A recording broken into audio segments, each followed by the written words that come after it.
নারী কন্যার সুরক্ষা করি, সহিংসতা মুক্ত বিশ্ব করি।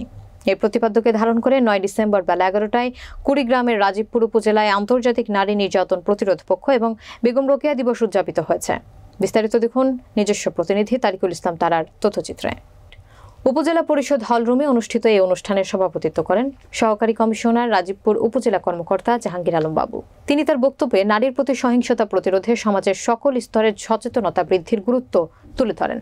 তিনি বলেন, নারীরা সমাজের গুরুত্বপূর্ণ অংশ এবং তাদের ক্ষমতায়ন ও সুরক্ষা নিশ্চিত করা উন্নত সমাজ গঠনের মূল ভিত্তি। উক্ত অনুষ্ঠানে বক্তব্য রাখেন উপজেলা কৃষি কর্মকর্তা রতন মিয়া। তিনি নারীদের অর্থনৈতিক স্বাধীনতার গুরুত্ব তুলে ধরে বলেন, নারীর ক্ষমতায়ন নিশ্চিত করতে হলে তাদের অর্থনৈতিকভাবে স্বাবলম্বী করা অত্যন্ত জরুরি। এছাড়া নারীর প্রতি সহিংসতা প্রতিরোধে সকলের সম্মিলিত উদ্যোগের আহ্বান জানান। বিশেষ অতিথি হিসেবে বক্তব্য রাখেন চর রাজীবপুর টেকনিক্যাল অ্যান্ড বিএম কলেজের অধ্যক্ষ মাহবুব রশিদ মণ্ডল।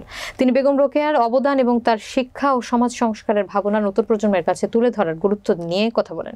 অনুষ্ঠানে আরও উপস্থিত ছিলেন স্থানীয় জনপ্রতিনিধি, শিক্ষাবিদ, সরকারি কর্মকর্তা এবং গণ্যমান্য ব্যক্তিবর্গ। এ সময় জয়িতাদের সংবর্ধনা দেওয়া হয়। জয়িতারা তাদের জীবনের বিভিন্ন ক্ষেত্রে বিশেষ অবদান রাখার জন্য সম্মানিত হন। এই সংবর্ধনা নারীদের আরও উৎসাহিত করবে এবং সমাজে ইতিবাচক পরিবর্তন আনতে ভূমিকা রাখবে বলে বক্তারা আশাবাদ ব্যক্ত করেন। অনুষ্ঠানে বিভিন্ন শিক্ষা প্রতিষ্ঠান থেকে আসা ছাত্রছাত্রী, নারী সংগঠনের প্রতিনিধিরা এবং স্থানীয় বাসিন্দারা অংশগ্রহণ করেন। তারা সহিংসতা মুক্ত একটি সুন্দর ও শান্তিপূর্ণ সমাজ গঠনে নারীর ভূমিকা এবং অবদান নিয়ে সচেতনতা তৈরি করতে একসাথে কাজ করার অঙ্গীকার করেন। অনুষ্ঠানটি শেষ হয় সম্মিলিত দোয়া ও প্রার্থনার মাধ্যমে। দিনব্যাপী এই আয়োজনটি রাজীবপুর উপজেলায় নারী অধিকার ও সুরক্ষা নিয়ে নতুন আলোচনার সূচনা করেছে।